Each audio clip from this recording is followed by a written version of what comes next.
Baik, kita konfirmasi langsung ke Pak Alimuddin. Pak Alimuddin, kritik soal mandeknya pembangunan IKN, terus soal isu sosial mulai muncul terkait prostitusi, tanggapan Bapak? Ya, kalau judulnya IKN mangkrak, yang ada kedongkrak, saya kira seperti itu ya. Jadi yang bilang mangkrak itu kan orang yang nggak tahu, yang nggak pernah lihat gitu ya. Kami di IKN baru saja menyelesaikan dan bahkan sudah memulai pekerjaan kurang lebih hampir 4 triliun ya. Dan sedang bekerja dan dalam beberapa saat kemudian ke depan ini akan dilelang lagi untuk pembangunan yudikatif dan legislatif gitu ya, sehingga apa yang diceritakan menjadi ekosistem pemerintahan di 2028 itu bisa tercapai. Di samping tentu investasi-investasi yang lain juga sedang berproses semua, termasuk kerjasama pemerintah dengan badan usaha atau KPBU.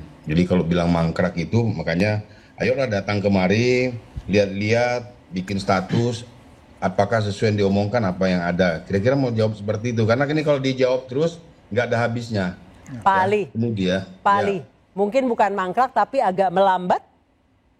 Ini kan memasuki tahapan pertama dan tahapan berikutnya kan sangat berbeda. Tahapan pertama memang dikebut untuk menyiapkan sarana-prasarana dasar, jalan, perkantoran dan lain-lain. Sekarang kan berpindah fokus pembangunan itu. Di samping tentu kita sadar bahwa bukan persoalan pembangunan infrastruktur saja, tetapi kita mulai dengan pembangunan manusia juga gitu. Nah, soal isu prostitusi itu katanya sudah ditertibkan, kata Pak Bas ada 8 warung, 64 PSK yang ditertibkan. Iya, sebagai tindak lanjut dari apa yang sudah dilakukan baik dari kepolisian, Satpol PP, besok kami akan memanggil para pengusaha hotel, kemudian guest house, kos-kosan dan lain-lain, untuk kita berikan arahan, berikan pemahaman, dan kita juga panggilkan majelis ulama ya, untuk memberikan kontribusi kerohanian kepada mereka. Dan ini kan menjadi selalu besar karena ini IKN gitu. Cobalah kalau umpamanya terjadi di tempat lain mungkin tidak sebombastis ini. Tetapi itu bagian juga bagi pembelajaran bagi kami yang ada di IKN untuk ke depan, karena ini IKN ini adalah Indonesia X di masa yang akan datang. X-nya itu adalah eksperimen ya dalam tata kelola pemerintahan dan lain-lain. Memang seyogyanya sejak saat ini kita lakukan mitigasi yang positif sehingga ke depan tidak semakin marak. Walaupun kita tahu bahwa prostitusi hari ini bukan prostitusi lokalisasi seperti masa-masa yang lalu gitu ya, dengan dunia online dan lain-lain. Jadi perlu treatment khusus juga nanti dalam menghambat proses-proses yang seperti ini. Nah, soal perencanaan sosialnya seperti apa, Pak? Ya, seperti saya sampaikan tadi itu ada guru saya di sebelah kirinya Mbak itu, jadi saya nggak terlalu ini gitu ya. Jadi kita tentu pelibatan masyarakat lokal ya, kita siapkan mereka, karena kita tahu bahwa beberapa waktu ke depan mereka ini akan menjadi warga ibu kota negara gitu ya. Kita siapkan itu. Mungkin prostitusi salah satu penyebabnya adalah pendidikan, kemudian juga ekonomi dan lain-lain.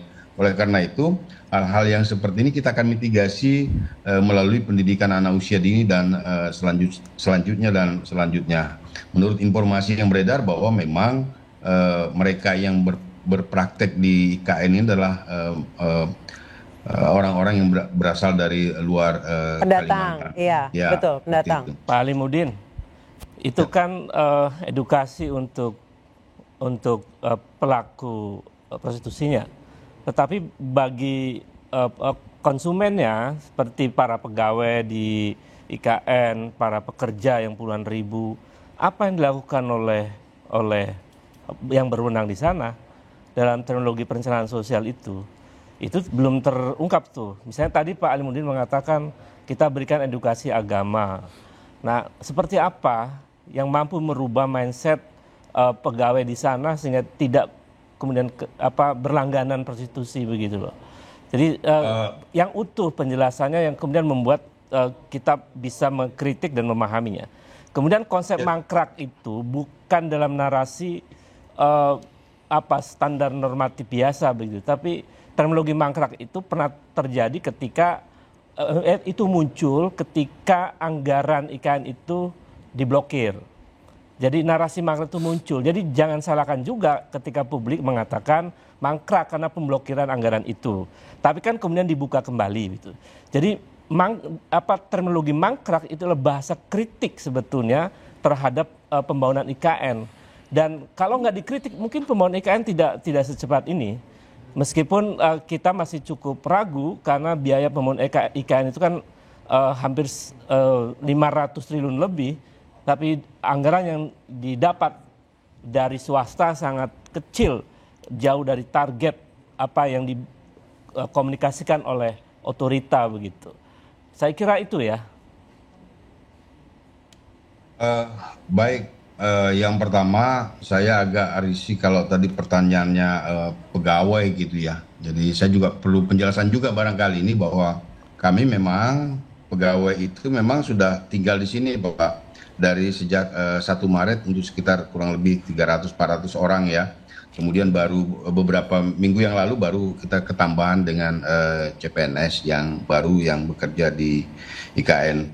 Tentu sama dengan hal-hal yang lain ya yang mengikat tentang aparatur sipil negara. Tentu ketentuan-ketentuan itu sudah diatur, jadi sudah diatur secara rigid. Dan kalau menurut saya, karena saya juga asli orang di sini gitu ya, rasa-rasanya ini paku itu Pak terlalu kecil, sangat-sangat kecil gitu ya. Sehingga kalau pegawai ingin melakukan hal-hal seperti itu saya pikir tidak terlalu masuk akal lah gitu ya. Walaupun kapan saja orang bisa berbuat sesuatu yang tidak baik juga gitu ya. Nah, selanjutnya memang betul bahwa di awal-awal tahun memang kita tahu semua, saya hanya ingin menyampaikan informasi bahwa salah satu yang paling cepat dibuka blokirnya adalah blokir anggaran adalah ibu kota IKN atau ibu kota Nusantara, sehingga yang saya sampaikan tadi bahwa kita sedang berproses mulai hari ini, mulai beberapa hari yang lalu gitu ya, sudah bahkan pembangunan sekarang Pak itu sudah tidak ada juga yang sekarang keluar dari kawasan KIPP. Misalkan bagaimana kami melakukan mulai penataan wilayah yang kita tahu bahwa IKN itu bukan wilayah yang kosong melompok gitu, kemudian kita datang. Tidak, di situ ada ekosistem, di situ ada masyarakat lokal, di situ ada masyarakat transmigrasi dan lain-lain. Sehingga ekosistemnya, pluralistiknya juga sudah memang ada sejak awal. Pak Alimuddin, itu ada data yang diungkap oleh BBC ketika itu mereka mewawancari masyarakat di sekitar IKN. Lalu mereka dari masyarakat ini, masyarakat adat ya dan komunitas di sana dan masyarakat yang dekat dengan wilayah IKN itu mengatakan bahwa kami terusir dari akar budaya kami dan dari entitas kami dan seterusnya.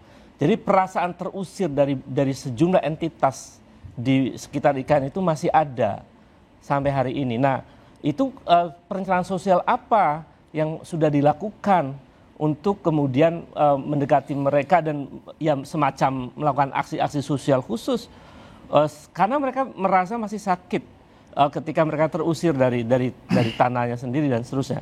Itu sampai BBC yang mengungkapkan itu beberapa bulan lalu ya. Betul Pak, saya ingin jawab itu Pak ya. Sebenarnya saya tidak mau menjawab secara langsung pertanyaan Bapak tadi, tapi saya ingin menjelaskan yang masuk di BBC itu kata terusir. Saya sebagai deputi di sini, kalau ada masyarakat yang terusir, tolong tunjukin siapa yang terusir. Apalagi kalau bawa adat gitu ya. Tunjukin satu aja. Saya mau ceritakan, ketika orang itu ngomong di BBC, kemudian saya tanyakan, yang mana kau terusir? Pak Alimuddin, itu cerita orang terusir itu terlalu banyak, sampai orang bisa datang ke saya perempuan siapa itu dari suku baik itu segala macam itu. Dan pemerintah sendiri yang bilang loh bahwa satu, mereka Jokowi memberikan hak sampai 190 tahun. Sementara rakyat hanya diberi pinjaman. Yang terusir tadi, ini beritanya dari pemerintah. Ya, dari pemerintah itu rakyat yang terusir tadi diberi tempat pinjaman hanya 10 tahun. Jadi di sini kan juga ada sesuatu yang aneh gitu loh. Oke, Pak Edi tahan dulu. Investor dikasih 190 tahun, rakyatnya diusir, dipinjemin 10 tahun. Setelah itu nggak tahu nasibnya kemana bagaimana. Oke, Pak Edi tahan dulu, kita dengar penjelasan Pak Alimuddin. Ya, dengerin dulu biar jelas. Bapak semakin lama semakin nggak jelas nanti beritanya. Yang Dahlia itu begitu menyampaikan di BBC, saya sebagai orang di sini saya panggil, di mana kau terusir? Enggak Pak, saya diwawancari sama wartawan dari luar negeri, saya nggak tahu, saya pakai bahasa Indonesia tiba-tiba muncul demikian. Lalu saya panggil wartawan Indonesia, coba kamu ceritakan yang sebenarnya. Nah, case itu Pak, Ibu Dahlia ini punya lahan. Kemudian sebelum IKN dibangun, dia pindah tangankan. Padahal pemerintah sudah mengatur dengan land freezing untuk menjaga warga lokal ini agar tidak menjual lahannya seperti itu. Apa yang terjadi? Begitu dia menyampaikan informasi, beliau bilang ke saya, Pak, saya selalu hadir di antara mereka kalau umpamanya ada yang dirugikan. Ternyata mereka ini lagi juga berproses dengan pihak lain seperti itu. Saya katakan, di mana, tunjukin saya, apalagi kalau bawa nama adat terusir itu mana gitu ya. Pak Edi, Pak sosiolog kita, kami sedang merumuskan bagaimana masyarakat lokal ini tetap bertahan, termasuk komunitasnya yang ada, tidak ada yang kita usir. Bahkan kami sedang bagaimana mereka akan hidup kembali dengan local wisdomnya. Kami buatkan semacam living museum buat warga kita gitu ya. Karena di sini itu bukan sekedar orang Dayak saja Pak. Ini ada orang Pasir, ada orang Kutai, ada orang Banjar dan lain-lain. Jadi kalau berita warga lokal terusir itu yang mana dulu? Bahwa ada masyarakat asli yang lahannya digunakan oleh pemerintah sesuai dengan ketentuan yang ada, itu tidak ada yang kita rugikan. Dan hari ini sampai dengan hari ini Pak, saya sebagai deputi sosial, tidak ada yang kita gusur dalam rangka pembangunan, kecuali satu tempat yang mengatasnamakan sebuah pesantren, dan itu kita lakukan negosiasi sampai dengan 8 bulan. Jadi begitu, kalau pejabat ngomong begitu, saya maklum. Memang tugasnya seperti itu. Tapi gini, sebentar, saya mau kamera bisa nggak kesini sebentar? Kamera. Baik. Pak, mohon maaf, itu media lain. Kita akan bahas interupsi usai jeda. Baik, Pak Edi, tahan dulu. Kita akan kembali usai jeda, tetap bersama kami.